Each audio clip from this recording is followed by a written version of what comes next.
Welcome into the In the Money podcast for KeenelandSelect.com. Tom Leach along with Keeneland's director of simulcasting, Jim Goodman. Big weekend with the champ, American Pharoah. We say the champ. He's going to be the champ. He's the Triple Crown champ, American Pharoah, going in the Grade 1 Travers at 1.25 miles up at Saratoga. We'll get to that in a moment. But, Jim, they've got quite a card. 6 Grade 1 races, 7 graded stakes in all. We're going to start with the 6th race, the Grade 1 Personal Ensign. You got Untappable, and Stop Charging Maria in a rematch. Where'd you go here? Yeah, that's the most obvious storyline here. But a couple horses I think have a shot here. I think it's very well matched. Although a small field, it's very well matched. Sheer Drama, the 2-horse who won the Delaware Handicap last out and won it easily. She's won here before. Joe Bravo's ridden her last 6 times, and he's never finished worse than second. So I think Sheer Drama is somebody you got to look at, especially since Untappable, the 6-horse, doesn't seem to be quite the horse that she was last year. And Stop Charging Maria beat her in the Chuvy, which is the Grade 3 prep for this, 4 weeks ago. So I think, Stop Charging Maria obviously should be the favorite over Untappable, although Untappable's past history is obviously going to get her a lot of support.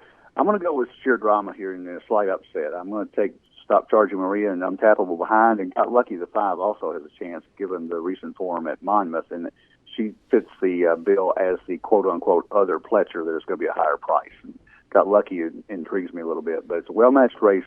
Sheer Drama is my pick.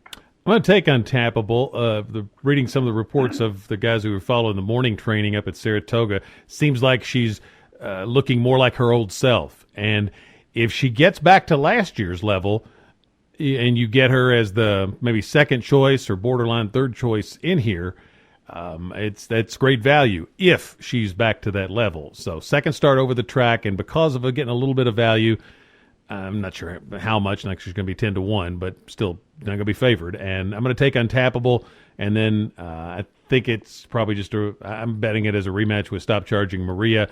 I'll take one other exacta box with Untappable and Tis Windy in there. Really make a great point about it's Sheer Drama, but I'm going to go Untappable, Stop Charging Maria just a notch above here, and they'll finish 1-2 in some order. I'm going to take Untappable on top. 7th is the Grade 1 Ballerina at 7 furlongs for fillies and mares 3 and up. And you've got a couple of horses that are in top form. Dame Dorothy, La Verdad, Unbridled Forever comes off a nice win. I took Unbridled Forever. And, again, looking for a little bit of value here. I started to go to Dame Dorothy, but La Verdad, I think, is a little suspect at 7 furlongs. Unbridled Forever loves 7 furlongs. And her last race off the layoff was arguably her lifetime best. And if she improves off that, she's right there. And you get better price than you will do on Dame Dorothy or La Verdad, the 2 I'll use with her. And then I'll maybe throw in one smaller exacta with Unbridled Forever and Room for Me. But Unbridled Forever is my pick. How about you? I handicapped it the same way you did, but the angle that I stopped on was that Dame Dorothy the 6 and Unbridled Forever the 7 together are 6 for 6 to distance. And that's a key when you're looking at a 7 furlong race. And I think La Verdad is very quick, and she's going to get the lead, but there's other speed in here, especially inside her. And I think she's suspect at 7 furlongs.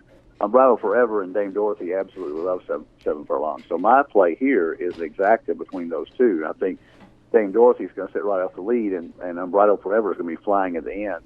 And Velasquez can time it well and had a nice prep race at Saratoga at the exact distance, sets it up perfectly.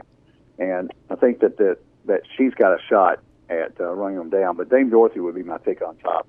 I would use Mary Meadow the 3 and La Verdad the 2 behind. But the exacta box 6-7 is my play in this race. That might be one of the better bets of the day because I think La Verdad's going to get a good bit of money off that 102 buyer. And if we're right about the 7 furlong thing, I think you get a decent exacta on 6-7 or 7-6.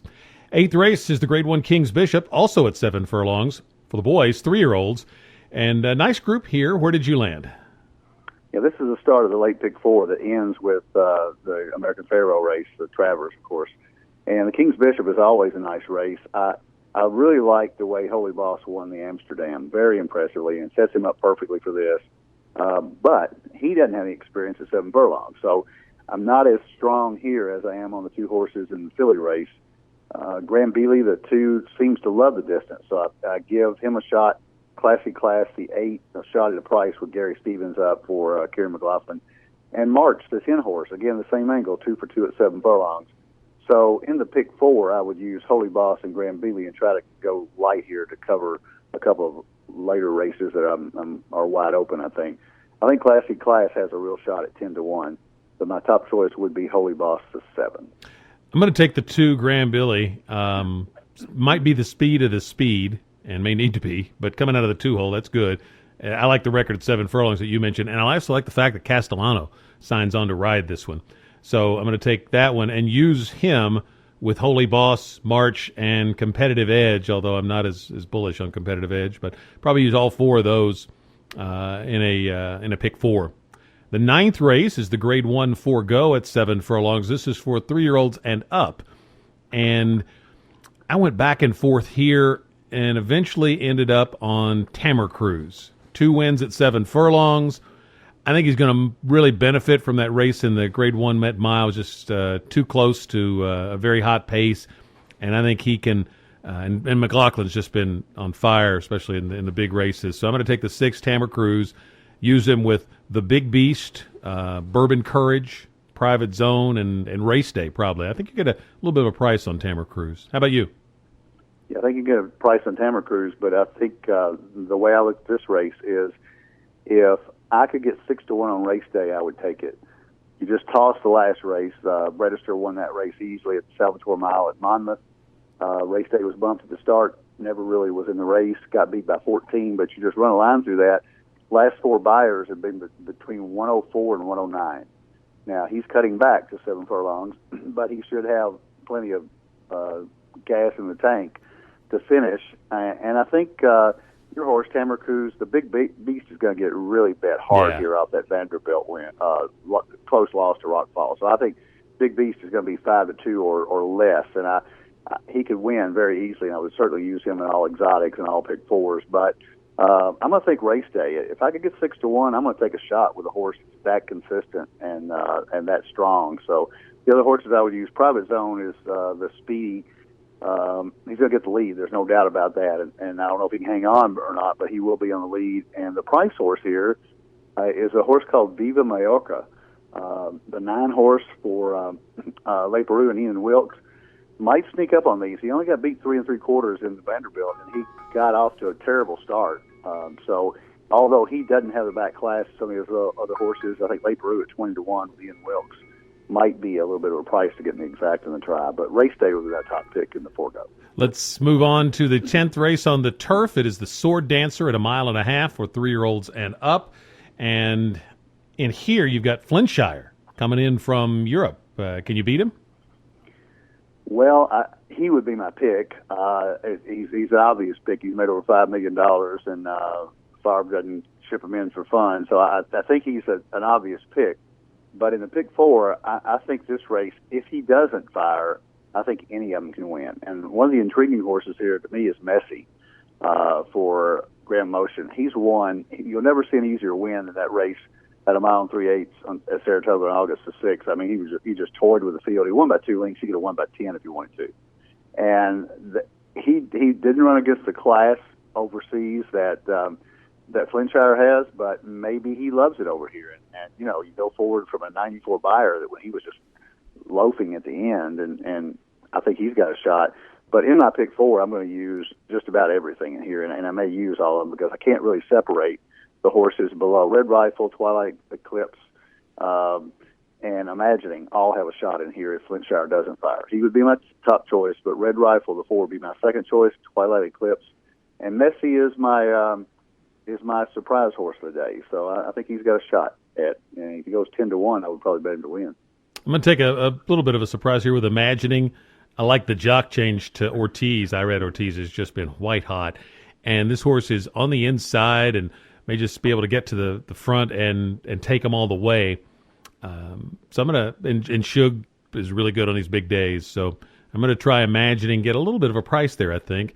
Red Rifle's in peak form, I would use him. And then the 2 Europeans, Flintshire and Gardini. But I'm going to key everything off Imagining. But like you, in pick 4s, pick 3s, I would spread as far as you can afford to spread in here.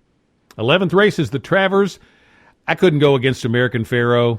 That 109 buyer in the Haskell, if he builds on that, I mean, maybe he's better than he was during the Triple Crown, which is conceivable. If he regresses, if he bounces at all, then I think Texas Red and Frosted are both capable. But so I think this is a risky spot. I think he'll have a tougher time, much tougher time than he did in the Haskell. But I'm going to take American Pharoah. For gimmicks, I'm going to try to key around Upstart for second and third. I think Upstart ought to improve off that first race off the layoff. 2 for 2 at Saratoga, which I like. He picks up Ortiz, too, which is a nice pickup. And if they ride him to just stay close, hit the board, and be there if something falls apart, then I think he's got a shot to hit the board at a big price. If they ride him to win, I think he could end up last. So, if he goes out and tries to hook American Pharoah, then I'm going to bet that they won't do that, and at 15-1 on the morning line, there could be some value there. What about you in the Travers? Well, trying to find value in this race is very difficult because American Pharoah is 1-5 morning line, and we're going to go off at 1-9. Everybody's going to bet him, and rightfully so. But I'm like you. If he were to regress, the way I'm going to play the race is this is the ending race of a pick 4, and I'm going to take American Pharoah, obviously, but I'm going to double my ticket, and I'm going to take Texas Red, the 4. And what I really like about Texas Red is that if you look at his buyer progression in his juvenile year, where he wound up winning the juvenile at Santa Anita with a 104 buyer by 6.5, and I mean he was just incredible that day. He lost to American Pharoah in the front runner at Santa Anita, got beat by 4 3/4, and I know that was last year. That may be totally irrelevant, but last year his buyer progression was 78, 93, 104 in those 3 races. He's had 3 races in 2015, and his buyer progression is 91, 99, 105. And DeSormo has got this horse on top of his game. He won the Jim Dandy over Frosted, who had a lot more experience than he this year. Frost has already proven that he can get beat by American Pharoah, and Texas Red hadn't this year. So the new shooter, I'm going to use him at pick 4 simply because the value will be 30 times what American Pharoah's payoff will. So I'm going to do a $64 pick 4 instead of a $32, and that $32 I'm going to bank that American Pharoah could throw a little bit of a clunker. I hope he doesn't. We're wanting him to come to Keeneland, undefeated this year, obviously. But I think Texas Red is the horse that has the upside here. Lightly raced, and that buyer progression really, if American Pharoah wasn't in this race, he would be the favorite, I think, over Frosted. So that's my play. Texas Red and American Pharoah using the pick 4 and probably skipping any inter-race wagers. Let's take one more race, the Grade 2 Boston Spa, the 12th, right after the Travers, on the turf at a mile on the 16th. Fillies and Mares 3 and up. I went with My Miss Sophia. I thought, her turf debut she was great, and then in her first foray into graded stakes company on the grass, she ran okay, but I think she maybe benefits from that. I like the jock switch to Velasquez for her running style from Rosario, who's just a great finisher, but this horse needs to be aggressively ridden, and so I'm going to take My Miss Sophia to upset Tepin, and then I'll use the 2 Chad Browns as well. But My Miss Sophia is going to be my pick in the Boston Spa. How about you? I like My Miss Sophia simply because she's come to the turf, and after trying the best in the business last year at 2 now, or at 3 with the Oaks and the Acorn, she seems to have found a home on the turf, and Mott's great at getting them ready. I would play her in the exactas with Tepin, the 1 who's been extremely consistent. 3 first and a second, just got beat by Hard Not to Like in the Diana at Saratoga. At a mile 8, shortening up to a mile 16 might be a little bit better for Tepin. She's very tough. Danza Cavallo has a shot for Brown. I would always use Chad Brown. I'm never going to throw out a Chad Brown horse again on the turf. So I would use both those in the tries. And Kitten's Queen also. You got to use every Brown horse that's entered. So I think that this is a nice race. It would not surprise me if Kitten's Queen, My Miss Sophia, or Tepin won.